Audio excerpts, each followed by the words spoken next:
Hello everybody, welcome to divinely guided 7777। कैसे हैं आप सब लोग। मैं आ गई हूँ एक और फ्रेश रीडिंग के साथ, और आज की रीडिंग में करने जा रही हूँ कि ये पर्सन, ये इंसान आपके माइंड से क्यों नहीं निकलता। ठीक है। ये शायद मैंने सिर्फ एक दफ़ा अपने चैनल पे रीडिंग की है, why this person is on your mind all the time. ये मैंने रीडिंग की थी बहुत 1-1.5 साल पहले। फिर अभी मैं मल्टीपल मैसेजेस और मुझे प्राइवेट रीडिंग के लिए जब लोग कांटेक्ट करते हैं, कुछ लोग फॉलो अप दे रहे होते हैं, तो 5-6 लोगों ने जो है वो मुझे बड़ी परेशान कुन हालत में जो है ये मैसेज किया। तो मैंने कहा चले ठीक है, जब गुज़र रहे हैं लोग इस मुश्किल से, क्योंकि कुछ लोग नहीं, हकीकतन कुछ लोग फ़ाइट नहीं कर पा रहे होते हालात से, याद बहुत ज़्यादा आ रही होती है अपने पर्सन की।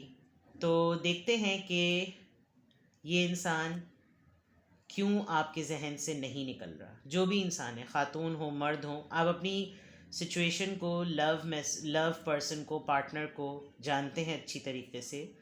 और भाई मैं जो हूँ वो सिर्फ शादीशुदा लोगों के लिए रीडिंग नहीं करती।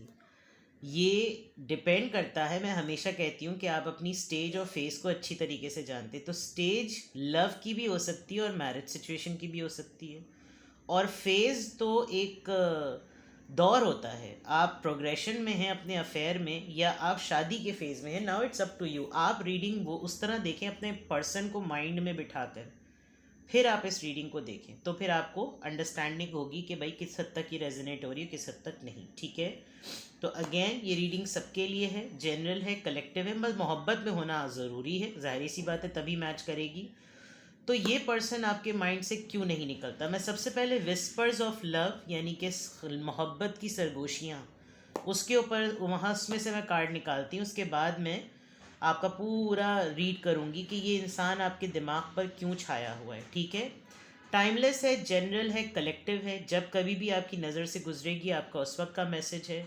मैसेज वही लीजिएगा जो लगे आपको अपनी सिचुएशन से मैच करता हुआ। टैरो में ये मैसेजेस आए हैं, सब अपने ऊपर इम्पोज नहीं करने, और इनकी बेसिस पर कोई फाइनल डिसीजन नहीं बनाना। जो भी मैसेज आए, पता चला ठाक से फ़ोन उठाया और शुरू हो गए, लेकिन आप अपनी सिचुएशन को बेटर जानते हैं। ठीक है। और अगर आपको कोई कन्फ्यूजन हो, क्लैरिटी नहीं मिल रही हो, तो आप मुझे प्राइवेटली कांटेक्ट कर सकते हैं।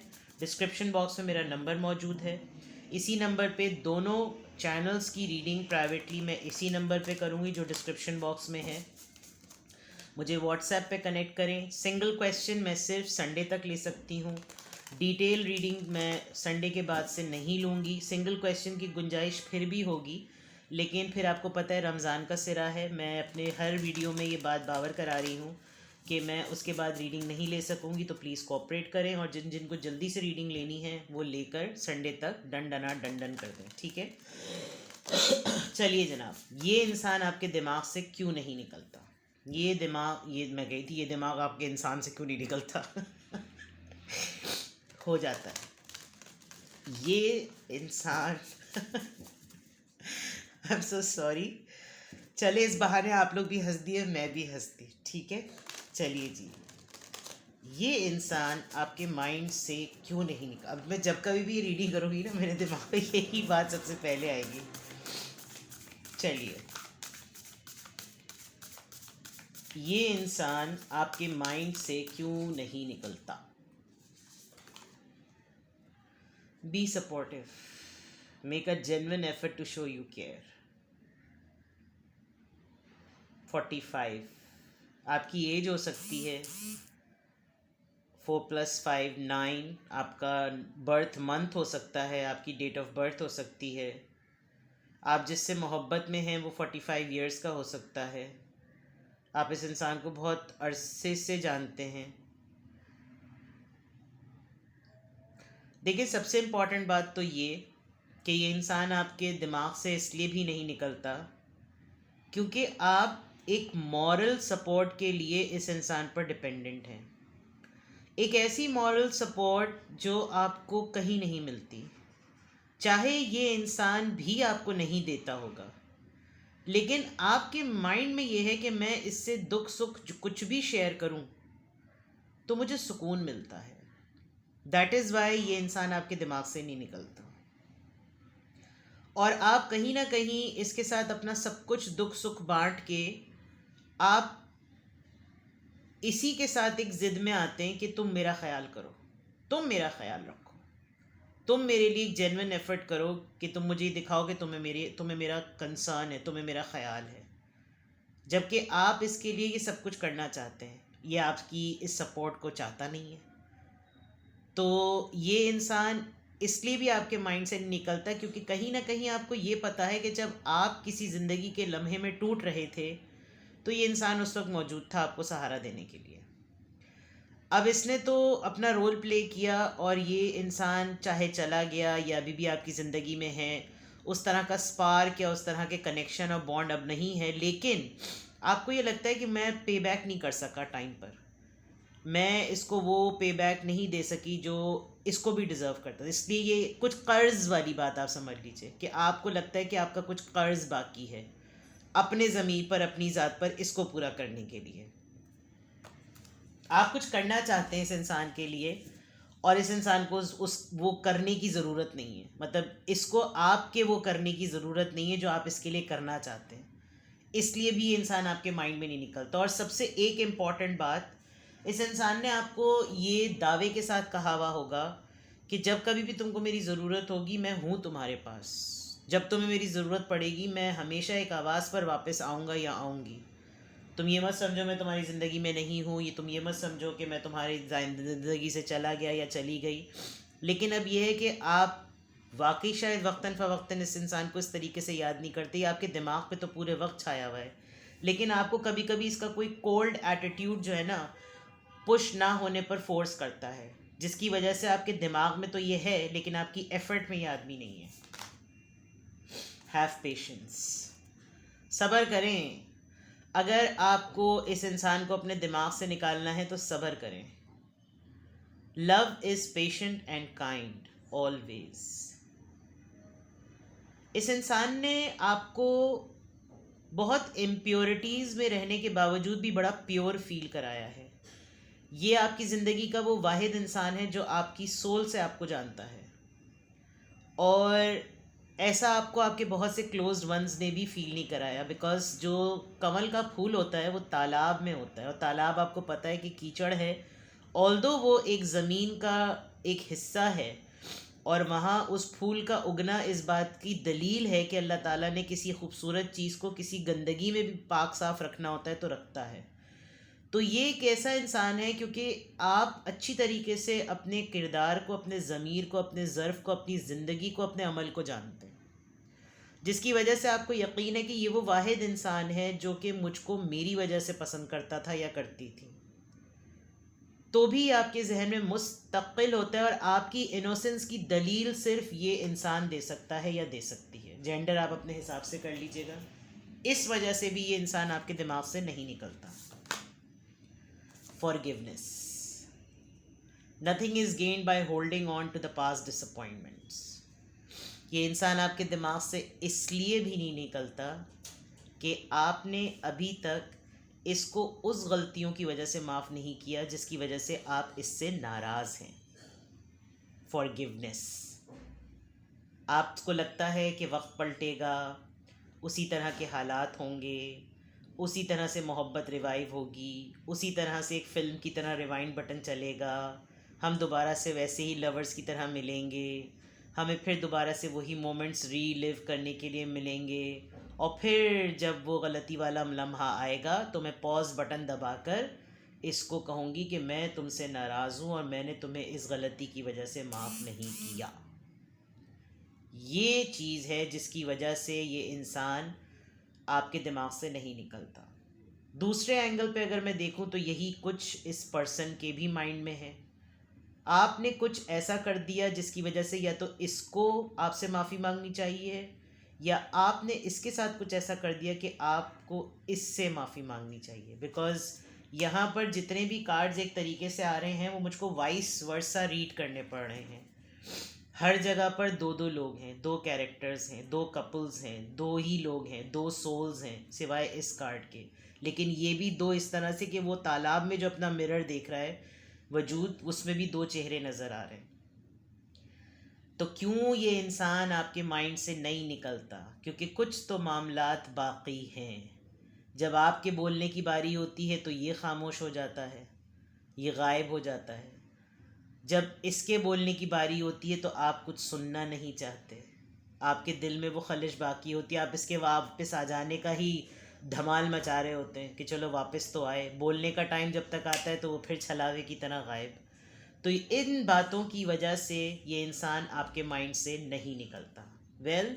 यहाँ तक तो मैं आपको इससे बताती हूँ। अब मैं देखती हूँ कि ये क्यों आपके माइंड से इंसान नहीं निकलता, ये आपके दिमाग से ये इंसान क्यों नहीं निकलता, ये इंसान आपके माइंड से क्यों नहीं निकलता। रीबर्थ, विंटर, कुछ सर्दियों का मामला होगा, कुछ ठंडे मौसम की खुनकी का मामला होगा, बाय दिसंबर तक कुछ होगा। करियर, कमिटमेंट्स, कॉन्ट्रैक्ट्स, अंटिल डेप्थ टीयर अस अपार्ट, जब तक कर्ज नहीं पूरा होगा तब तक आप एक दूसरे से अलग नहीं हो सकते। टेलीपैथिक बॉन्ड बहुत ज़्यादा स्ट्रॉन्ग है।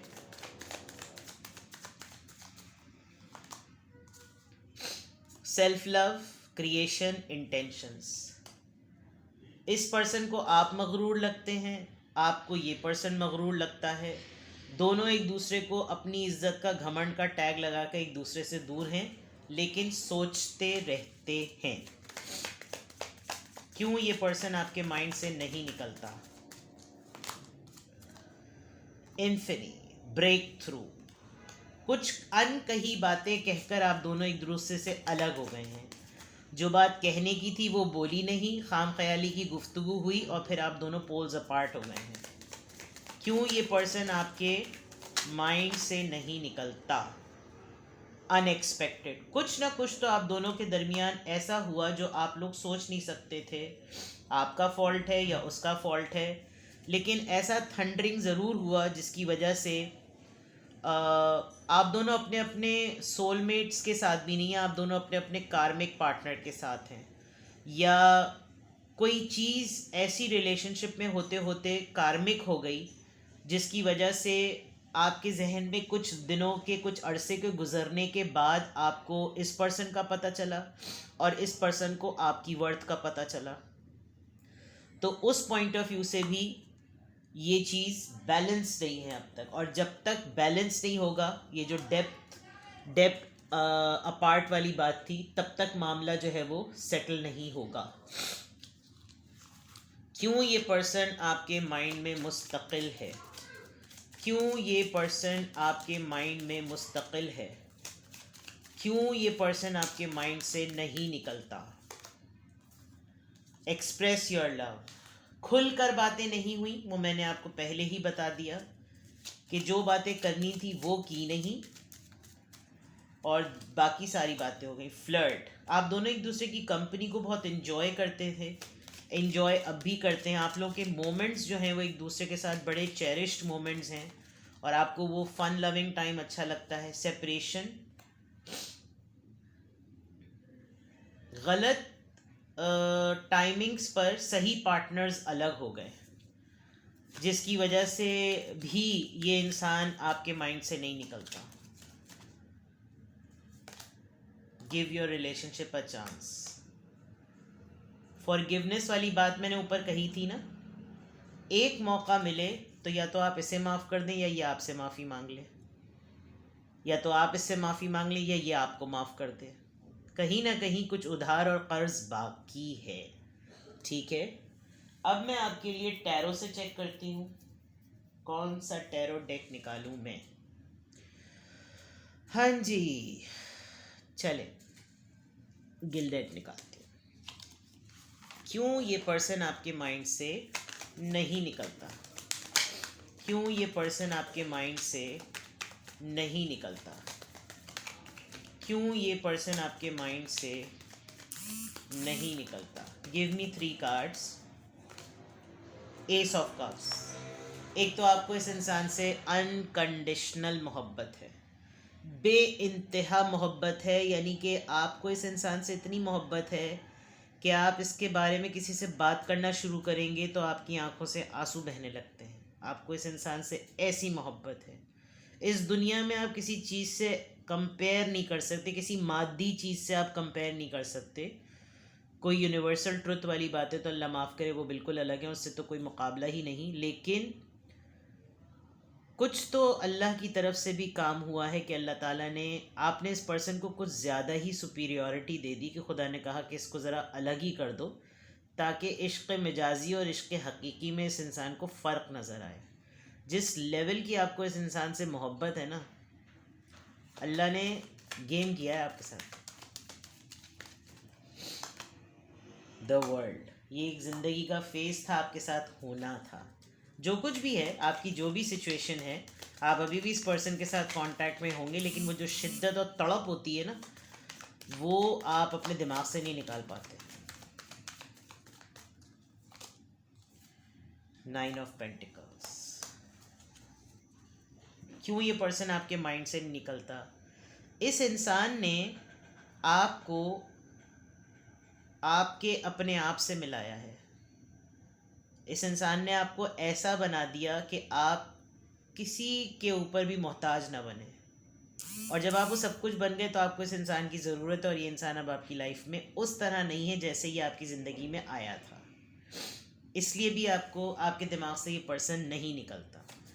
अब ऐसी सिचुएशन में आपको क्या करना चाहिए? 10 ऑफ पेंटिकल्स।